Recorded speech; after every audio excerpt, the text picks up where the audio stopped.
Hi, my name is Farris, and this is a 2-minute video about the effectiveness of a cat fountain. And why should anybody care about the effectiveness of a cat fountain? Well, two reasons. The first one is heartache of losing a cat way before their time due to kidney disease. And the second one is the amount of money that's going to have to be spent along the way. As this study shows in a veterinary journal,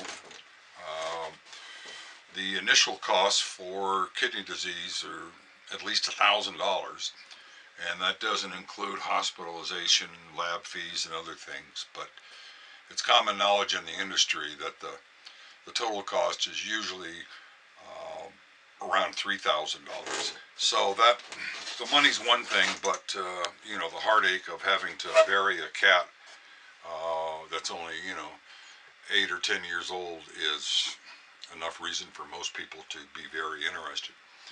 So why don't cats drink enough water to prevent the kidney disease? First of all, they really don't have a sense of thirst due to their evolution in North Africa, mostly Egypt. And they have a unique ability to concentrate their urine and basically recycle water inside their body rather than urinate it out very easily. So they can live for weeks, and we've seen stories from time to time where a cat is in some sort of storage container for a month or more. They survive because of the ability to concentrate their urine. The downside is that concentrate is very, very toxic to all the tissues that it comes in contact with. So kidney disease just needs to be avoided, UTI and other types of things with it. So what are some of the initial signs of dehydration that most owners can see in their cats?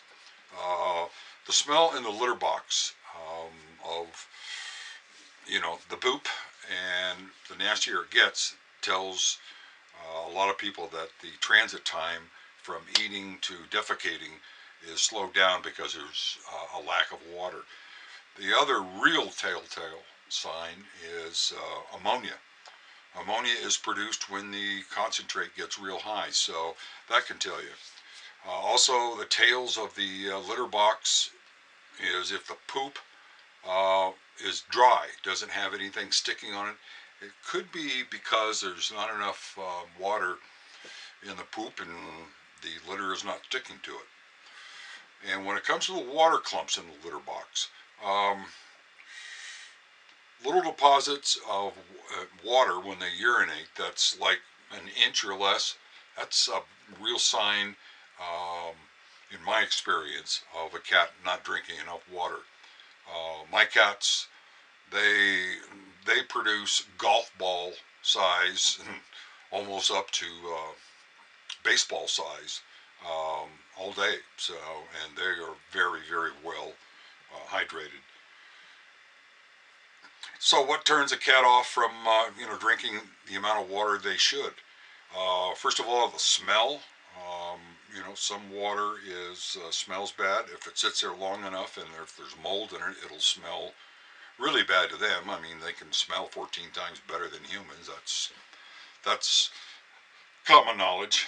Also, a taste, especially a metallic taste. Probably the most common is the copper taste from copper water pipes. Even I can taste it, and it's nasty. Things floating in the water, the water level, if the water gets too low, common thoughts are that cats will not stick their head inside anything if their whiskers touch. So if the water level is down, it's going to cut down on the amount that they drink. And a real biggie is the temperature of the water. Cats, like human beings, room temperature water does not taste good. If it's 20 degrees less, it's going to taste a whole lot better. And cats, as well as athletic trainers, know that if the water's cooler, the amount of water consumed goes up. So if you're seeing the signs of dehydration,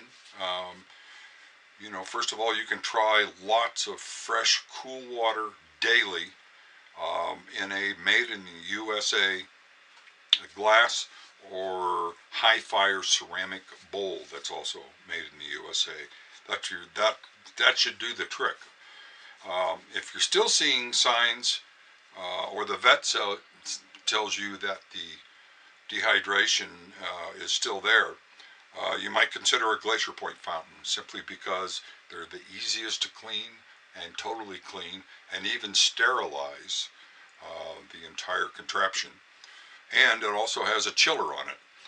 And only a chiller can make ice, like the ice ball that's made on the probe that keeps the water cold. And this is one of the chillers that come with the chilled unit from Glacier Point. So in summary, the most expensive fountain is the one that can harm you or your cat, or the most expensive fountain is the one that cannot prevent dehydration. As one cat doctor told me, most of his clients cannot afford to buy a cheap fountain. If you got any questions, give me a call. Thanks for your attention. Bye-bye.